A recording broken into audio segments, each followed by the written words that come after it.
you and Miles are kind of like the one steady part of the defense returning. What do you think of these guys, the new faces, the draft picks, the free agent signings, and then how do you think you're fitting into the scheme right now? Yeah, I think as far as things have gone so far, it's an exciting time to be on defense here. The new schematics are fun, especially for the linebackers to play. A lot of following the ball, getting to the ball. A lot less seems like a lot less responsibilities on in certain calls and certain aspects. And then the guys in front and the guys behind are flying to the ball, making plays all over the field, and it just makes for a fun environment. And it's great. It's great learning so far in the spring. Now we just can't wait to get pads on and start playing real football. Okay, thanks. Here we go, D-Rock and then Mia. Hey, Joe, was there a part of you that wondered how you were going to fit and worried about how that fit would be? No, I've played 3-4, 4-3 since college in the NFL. Multiple different 4-3 schemes and multiple different 3-4 schemes. So I've always been in one of those defenses. And I mean, once you get to a certain point, all NFL defenses are the same. You just have to learn the verbiage and the language of the defense to be able to communicate effectively on the field. So that really wasn't a concern of mine. It's just learning the new language because this is the fifth, I guess, new language I've had to learn in 6 years. So that's the only thing that you get a little bit worried about. But it's been smooth, and I didn't really cross that thought didn't really cross my mind. So how do you manage to go through five defenses and learn all the verbiage? I mean, is it are you do you find yourself getting confused too much, or Um, is it a tough deal? it's just tough to learn the verbiage at first. You always going to associate things that you did in the past, and there's always going to be a way that you thought you liked the best. But once you get through OTAs and mandatory minicamp and training camp, that's 3 times we'll have installed like the whole playbook and everything going forward. So you'll get enough repetitions and enough learning classroom time in it that it starts to become second nature once you get towards the end of preseason going into the season, and from there. Once you get the new defense set, it's kind of hard to remember anything about old defenses until you look at a playbook. But it's not too much of a concern. But every year it's kind of a grind because there's no coming back to being, oh yeah, we have the same playbook again this year. Like that would be nice, but I haven't had it happen really yet. So Um, I think you and there's like only two or three other guys that are the only guys that have had multiple interceptions, forced fumbles, and sacks in consecutive years. Can you talk about how that consistency that you've been able to show in that area? yeah, I think the biggest thing is as you get more comfortable in the NFL environment, how to play games, how to know your role in the defense, and learn when you're going to have your opportunities. And it doesn't just happen right away. At least it didn't for me. It took a couple of years to be able to start putting myself in those positions. Then you got to take advantage of it when you get there. And one of the biggest things is being on the field as much as possible, playing as many snaps as you can, staying healthy, and getting yourself into those positions. I think the last 3-4 years I've been able to do that quite consistently. As a linebacker, I think the interceptions are the hardest thing to come by. Um, just getting underneath the routes, being able to take advantage of quarterbacks when they make mistakes, because quarterbacks in the NFL don't. But forced fumbles and sacks are a little bit easier for linebackers to attain, and those are a lot more effort, a lot more hustle plays usually for a linebacker. So just being able to run to the ball, being able to pursue with a lot of effort, you can push quarterback out 1 yard behind the line of scrimmage, and that's a sack. So things like that you're able to rack some of those up on a yearly basis. But interceptions, you got to know what you're doing. You got to get into the passing lanes and take advantage of it when it comes. Thanks, Joe. Yep. We'll go to Mia and then Ashlyn Sullivan. Hey, Joe, hope all is well. Just curious, we've been talking and we spoke with Coach and we spoke with Josh about it certainly looked like the D1 practice today. Can you describe, does it feel like, do you have the when that, happens, do you feel like, oh, we won today? Is that like kind of what you come away from practice with that vibe? Oh yeah, when you have a practice like we did today, defense won the practice easily, and I mean offensive guys get a little salty about it, but when you get 3-4 interceptions in a practice and only 3 or 4 periods, it's a pretty clear-cut defensive win. Even though Coach Meyer says there's no winners and losers right now, we're all staying on our feet, we're practicing smart, but deep down I know the offense is a little hurting a little after today, so I can expect on Thursday they'll be coming back with their best shot, so we got to get ourselves ready. Love it, love it. For you, Joe, especially with so many new members to this secondary, who has really stood out? Obviously today a lot of guys were standing out. Who has really surprised you, I guess, in terms of their growth and maybe what they've been able to do on the practice field? I'm not sure. I wouldn't say I've been surprised by any because I think I hold a lot of the guys to high expectations when they're coming in. I know Ray Sean's come in. He's got some of the quickest, smoothest feet acceleration running around the field out there. Dewey keeps coming and making plays on the ball. Josh Jones has had 3 or 4 interceptions in the last week or so. A lot of guys are coming out and making a lot of plays on the ball.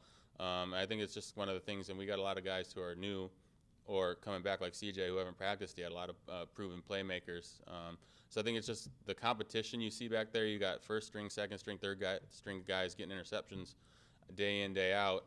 It's just going to create a great environment going in through training camp, seeing how the chips fall and going to the first game of the season. I know we're going to have a lot of playmakers, a lot of guys getting their hands on the ball.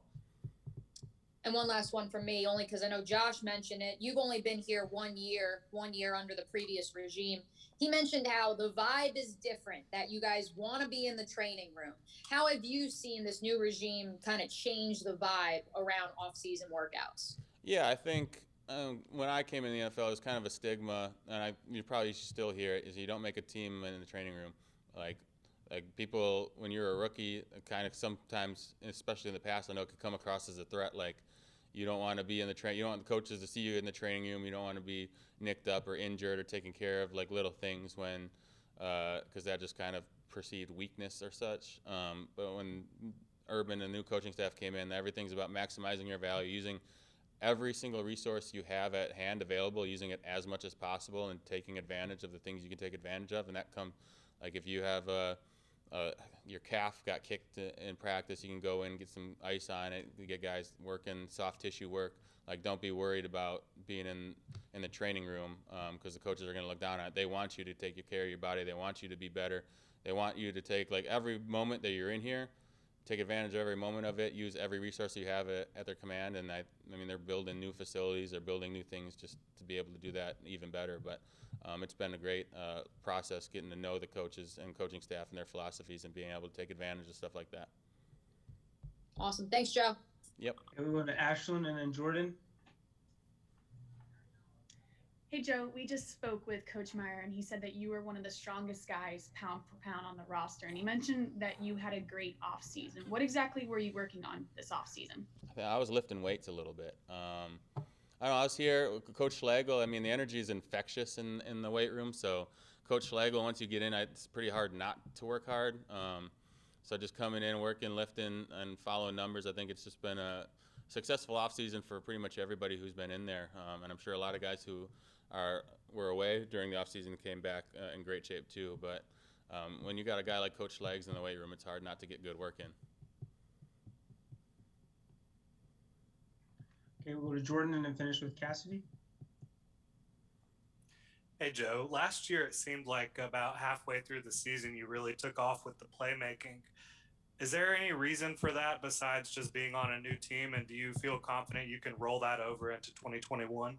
Yeah, I think it was a little bit of a slow start, just learning a new scheme and a new defense with everybody who's been playing that scheme for quite a while. It kind of took a couple weeks of actual, because with training camp, we didn't tackle live ever as starters last year. The first time we were tackling was the first game.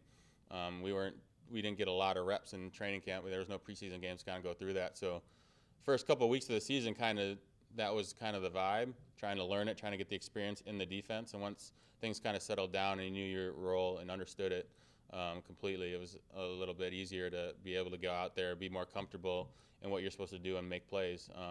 I think this year everybody's on the same page. Training camp's going to be a little bit different than last year, but we're here in the off season. We get to go through these reps. We get to go participate in OTAs and practice these calls and these schemes. So I anticipated being a little bit easier this year going into the season.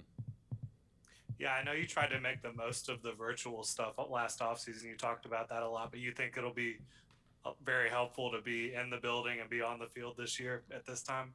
Yeah, for sure, especially for a first-year defense. Now, if we're talking next year and we have the same defense, I might want to be, sipping lemonade somewhere with sand, but working out on my own. But this year with the new defensive scheme, the new coaches, getting everybody out on the field, being able to experience these plays and actual against the offense is pretty key. Awesome. Thanks, Joe. I'll finish up here with Cassidy. Hey Joe. First of all, I'm just curious, like, do you have any tricks for learning this new verbiage? Are you sitting at home with index cards? Are you putting in books on tape? Like, what do you do? Yeah, I mean, I'm a big hard copy playbook guy, so I've been these guys getting after the coaches to get me a hard copy, so when I leave, so I like to write notes in the playbook and kind of. I had an old coach that used to say, just make a same as sheet. You got calls where you have the same responsibilities in these calls, and you kind of just stack them all together, and you can create just lists and columns. So you know you have the same rules, same as this, same as that, same as that, sort of thing. So that's kind of how I go through it. There's obviously a lot of different ways to write stuff down. I mean, going through notes, writing notes down, and then going through highlighting stuff that's important in your notebook, but for me, like hard copy playbook, and then getting lists and categorizing them in terms of what your responsibility is something that kind of helps me a lot. It's like being back in school. Exactly. So you and Miles kind of found a good groove together last year. How has Damian Wilson fit into that? What does he bring to that unit? Yeah, Damian's been great. He's another guy who's been around the league. I think this is his 7th year. He's experienced some winning at some other stops, and he just brings a lot of energy and camaraderie to the room. It's just he kind of felt like he was already one of the guys the first day he came in there, and I mean just a lot of jokes, a lot of laughter, having fun out there in spring football, which is really what you want. So it's a good brotherhood that we're all developing, and he's adding to that, and I can't wait to see how things progress through training camp in the season, because I know we're going to have a lot of playmakers in the linebacking room, a lot of guys who have proven that they can do it, and it's going to be fun. As you mentioned, some of his success, I mean, a starter on 2 teams that went to the Super Bowl, has he sort of shared any of that with y'all? Like, this is what it takes, this is what we did, this is the steps to get there?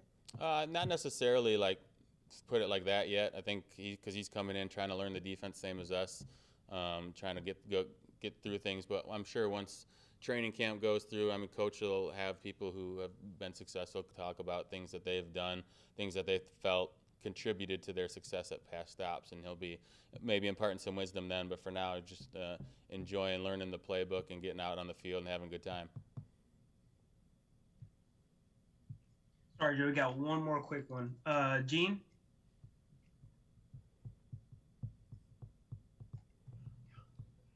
Can you just talk about, we've heard so much this spring about the culture that Urban has created there. How important is all of that in your mind? And is it something that can be overrated? I mean, how do you generally feel about how a culture establishment is going to actually impact wins and losses on the field? Well, I think if we're winning games in the fall, it'll be a positive culture, obviously impact, and if we're not winning any games, it won't be. But I mean, you gotta respect the guy who lives what he preaches, and you can tell Urban and the coaching staff have bought in and live what they preach. And we take that to practice, and the energy and the enthusiasm at practice has been one of the highest I've ever seen in spring. So it's been a lot of fun to just get out there and compete and follow what these coaches are laying down. And I mean, once we get to Sundays in the fall, I expect us to be in a lot of games, winning a lot of games, and being successful. And I think the culture that they're impacting, I think like culture is exactly what you think it is. You need a successful culture to be able to win. You need talent to be able to win. And if you don't have like some of those key blocks, you're not gonna. If you have a lot of talent but you have a bad culture, you're not gonna win. If you have bad talent and a great culture, you're not gonna win a lot of games. But you can mesh the two right in the middle. You're gonna win a lot of games. You're gonna have a lot of success. And I think that's what they're preaching upstairs. And I think it's rubbing guys the right way. As a follow-up, what is your early read on how much more pressure you can expect this defense under Cullen to get on the quarterback next year? Yeah, I'd say like 50% of the plays in spring we've been running blitzes, so I think there's going to be a lot of pressure. Coach Cullen's not afraid to get after it and put some guys in man coverage, get pressure on the quarterback, try to force him to make mistakes. So it's going to be fun to see what he's got dialed up in games actually in the fall. Thanks. All right, thanks, Joe. You're all set.